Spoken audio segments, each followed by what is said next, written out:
Uruguay, 23 de enero de 2026. Hoy vamos a analizar la vida de un país a través de sus publicaciones oficiales.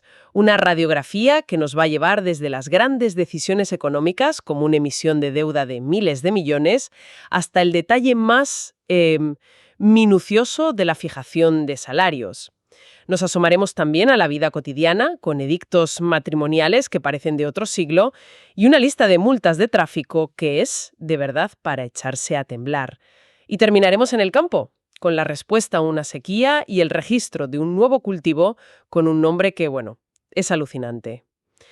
Hoy nos preguntamos, ¿hasta qué punto interviene el Estado en la vida de la gente? Vamos a buscar la respuesta en el boletín oficial. Y empezamos fuerte, con una cifra que marea, 51.000 millones de pesos. Es una resolución del Ministerio de Economía y Finanzas autorizando una emisión de notas de tesorería. Dicho así, suena muy técnico, pero esto es básicamente el Estado pidiendo dinero prestado, ¿no? Exacto. Es una operación de financiación interna. En lugar de ir a los mercados internacionales, el gobierno lo que busca es captar ahorro que ya existe dentro de Uruguay. Ah, claro. Es una forma de financiarse en su propia moneda, lo que reduce el riesgo de las fluctuaciones del cambio. Pero aquí la clave, el detalle que lo hace interesante, está en la letra pequeña del decreto. A ver, ¿cuál es? Especifica que estas notas y sus rendimientos están, y cito, exentas de todo gravamen impositivo. O sea, que no pagan impuestos. Nada. Esto es una ventaja competitiva enorme. El Estado no solo pide dinero, sino que ofrece unas condiciones que un banco privado o un fondo de inversión, pues difícilmente pueden igualar. Claro, es un cebo muy goloso para los inversores locales.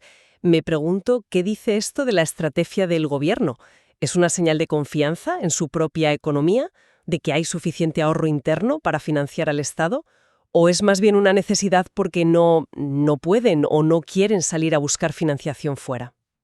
Es una excelente pregunta y probablemente sea una mezcla de ambas cosas. Por un lado, financiarse en moneda local siempre se considera un signo de madurez, de soberanía económica. Ya. Demuestra que tienes un mercado de capitales local lo suficientemente profundo. Pero por otro lado, esa extensión fiscal tan generosa podría interpretarse como que necesitan hacer la oferta muy atractiva para asegurarse de que el dinero aparezca. Entiendo. Es una herramienta poderosa para dirigir el ahorro nacional hacia las arcas públicas en lugar de, hacia otras inversiones. Claro, el Estado se convierte en el jugador más fuerte del mercado de inversión local. Y de estas cifras macro, el boletín nos lleva directamente a la economía del bolsillo, a los salarios. Hay varias actas de los consejos de salarios que son una ventana a cómo se estructura el trabajo. Totalmente.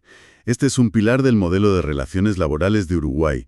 Son consejos tripartitos, donde se sientan a negociar el gobierno, los sindicatos y las patronales. Y lo que publican no son recomendaciones, ¿verdad? No, para nada. Son tablas salariales con fuerza de ley para sectores enteros. Por ejemplo, para la industria de productos metálicos y maquinaria. Es que el nivel de detalle es increíble. He estado mirando los anexos del subgrupo de talleres mecánicos y la horquilla es enorme. Sí, lo es. Un gerente del Grupo 1 tiene un salario base ajustado de 75.377 pesos, que son, al cambio, unos 1.700 euros. Vale. Pero en el otro extremo, un aprendiz de la categoría 1, al empezar, cobra 28.182 pesos, unos 640 euros. Y no solo define los salarios, sino toda la estructura de categorías. En el sector de autopartes vemos cosas como oficial matricero o limpiador 1, cada uno con su salario mínimo por hora o por mes, fijado por ley. ¿No hay margen de interpretación? Ninguno. A ver, sobre el papel suena muy justo y ordenado, un sistema que protege al trabajador con un suelo muy claro.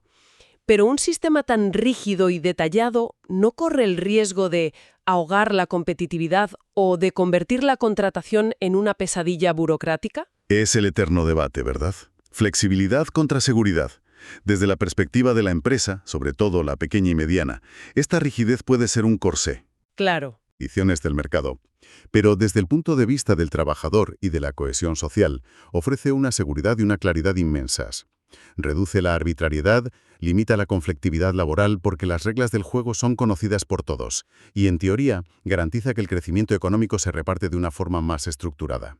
Es un reflejo de una filosofía económica muy concreta, de un Estado muy intervencionista en el mercado laboral. Sin duda. Y esa intervención, como decías al principio, no se queda solo en lo económico. No, para nada. Y es que el Estado no solo se mete en cuánto ganas, sino también en con quién te casas. Esto me dejó de piedra. Sí. El boletín publica los edictos matrimoniales, una práctica que viene de una ley de 1939. La idea es que si alguien conoce algún impedimento para la boda, lo denuncie. Es una reminiscencia, ¿no?, de una función social del registro civil que ha perdurado. La publicación en el diario oficial le da el carácter de máxima publicidad posible, al menos en teoría. En teoría, claro. Hoy en día, con la interconexión de bases de datos, su efectividad para detectar impedimentos es, pues, prácticamente nula. Claro, es que me lo pregunto de verdad.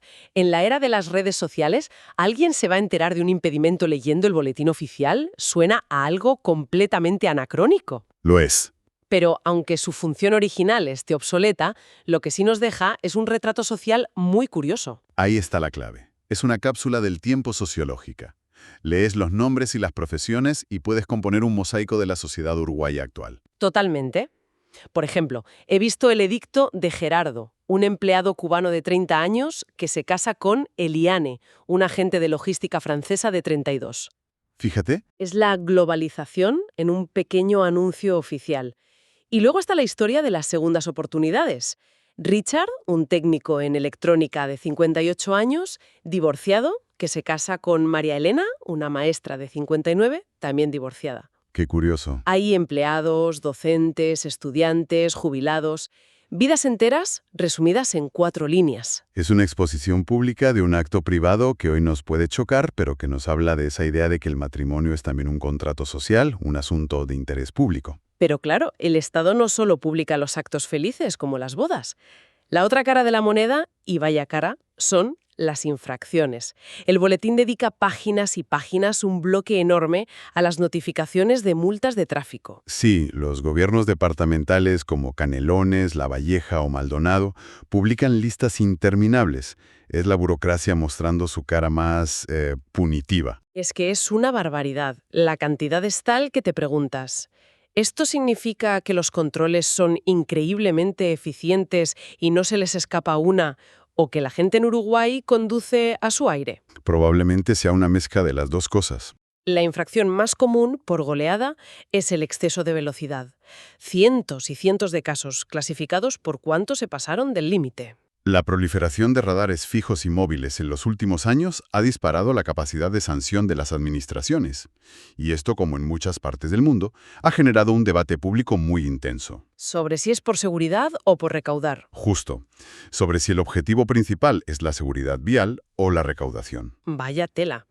Pero no todo es correr. En Lavalleja, por ejemplo, multan por conducir manipulando teléfono celular. La plaga de nuestro tiempo. Totalmente. Pero verlo ahí negro sobre blanco y con la matrícula del coche impresiona. También por no usar el cinturón o, en el caso de las motos que hay muchísimas, por ir sin casco o sin el chaleco reflectante. Lo interesante de estas listas es que aunque su propósito principal es notificar al infractor que no ha podido ser localizado, también funcionan como un registro público de conductas. Revelan patrones. Claro. Si ves que en un tramo concreto se acumulan cientos de multas por exceso de velocidad, tienes un dato objetivo sobre un punto negro. O si las multas por uso del móvil son masivas, tienes una radiografía de un problema de comportamiento social. Y hay algunas infracciones que dan que pensar.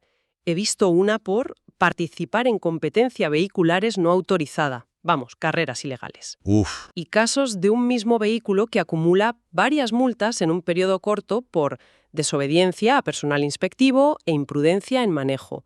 Esto ya no es un despiste. Exacto. Y aquí volvemos al tema de la exposición pública. Al publicar la matrícula, se crea un historial. Esto plantea una pregunta importante sobre la reincidencia. Para las autoridades, ver la misma matrícula aparecer una y otra vez es una bandera roja. Es una forma de vergüenza pública digital. Sí. Y nos lleva de nuevo a esa tensión entre la transparencia forzosa de la administración y el derecho a la privacidad del ciudadano. ¿Hasta qué punto es lícito exponer así las faltas de la gente? Es un tema que tiene miga, desde luego. Y de la vida en la ciudad y en la carretera, el boletín nos lleva al campo, donde el Estado también interviene, a veces de formas muy drásticas y otras de las más sorprendentes que he visto en mucho tiempo. Empecemos por la drástica. Hay una resolución de la Dirección General de Servicios Ganaderos por un déficit hídrico en el departamento de Durazno. Una sequía, para entendernos. Y la medida que toman es tremenda. Sí, Debido a la falta de pastos, se autoriza de forma excepcional el pastoreo de animales en la vía pública durante 30 días. tal cual. Me imagino la escena, las vacas pastando en la cuneta de una carretera. Esto da una idea muy visual de hasta qué punto la sequía es un problema grave, ¿no? Es una medida que suena desesperada. Lo es. Es una herramienta de último recurso. Evidencia el impacto directo y brutal del clima en la ganadería, que es uno de los pilares de la economía uruguaya. Claro. No es una decisión que se tome a la ligera porque implica problemas de seguridad vial, de gestión, pero cuando los campos están secos y no hay alimento, el Estado tiene que intervenir con medidas de emergencia como esta. Es el Estado respondiendo a una crisis tradicional, a un problema casi bíblico como la sequía. Pero si eso es la tradición, la otra cara del campo uruguayo que aparece en el boletín es la vanguardia más absoluta. Y aquí es donde, de verdad, me quedé alucinada. Justo cuando pensaba que ya lo había visto todo, paso la página y me encuentro en la solicitud para registrar una nueva variedad de cannabis sativa. Sí, del Instituto Nacional de Semillas. Es un procedimiento estándar para cualquier nuevo cultivar que se quiera comercializar. El procedimiento será estándar, pero el nombre propuesto para la variedad, el nombre tiene tela. Sonríe. Es bastante llamativo, sí. El nombre propuesto es Where's My Bike? No me digas, ¿dónde está mi bici? Literalmente. Me imagino al funcionario del registro tecleando eso en su formulario con cara de póker. Desde luego no se andan con chiquitas. Es un nombre que parece sacado de una comedia de Hollywood. Más allá de la anécdota, que es buenísima, lo que esto demuestra es una normalización total y absoluta de la industria del cannabis en Uruguay. Ya. Se trata con la misma seriedad y el mismo rigor burocrático que si fuera una nueva variedad de tomate o de soja. Hay un solicitante, que es una empresa, CBD Uruguay SRL, hay un ingeniero agrónomo que patrocina la solicitud, Y un proceso reglado, claro. y un proceso reglado de registro de la propiedad intelectual del cultivar. Es fascinante ese contraste. El nombre es pura cultura pop, casi una broma, pero el proceso es la burocracia en su máxima expresión. Es el Uruguay moderno resumido en una sola entrada del boletín. Una industria de vanguardia con una influencia cultural global encajada en las estructuras formales de un Estado que lo regula todo. Precisamente, el nombre desenfadado choca con la formalidad del medio, pero al final del día es un trámite administrativo más. Muestra hasta qué punto la legalización ha integrado esta industria en el tejido económico y legal del país. Entonces, si echamos la vista atrás a todo lo que hemos visto hoy, ¿qué nos queda? Un solo ejemplar del diario oficial es como una resonancia magnética de un país en un día concreto. Buena analogía. Vemos las grandes palancas de la economía moviendo miles de millones, pero también las reglas que fijan el sueldo de un aprendiz de taller. Vemos cómo el Estado es testigo de las uninos personales y a la vez el castigador de las infracciones en la carretera. Y vemos cómo ese mismo Estado se adapta tanto a una sequía ancestral como a las nuevas industrias del siglo XXI. Y queda una reflexión final que ha estado sobrevolando toda nuestra conversación. A ver. Cierto. El documento está repleto de actos de exposición pública, la deuda que emite el Estado, los salarios que se deben pagar, las matrículas de los infractores, las parejas que se van a casar, incluso notificaciones de cierre de cuentas bancarias o a propietarios por tributos impagos que también aparecen. Cierto. En un mundo donde el debate sobre la privacidad es constante, este tipo de publicación oficial pone sobre la mesa una cuestión muy interesante. ¿Cuál es el papel de la transparencia forzosa en la relación entre la administración y los ciudadanos? ¿Y qué efecto tiene, para bien o para mal, hacer públicas las faltas y las obligaciones de cada uno?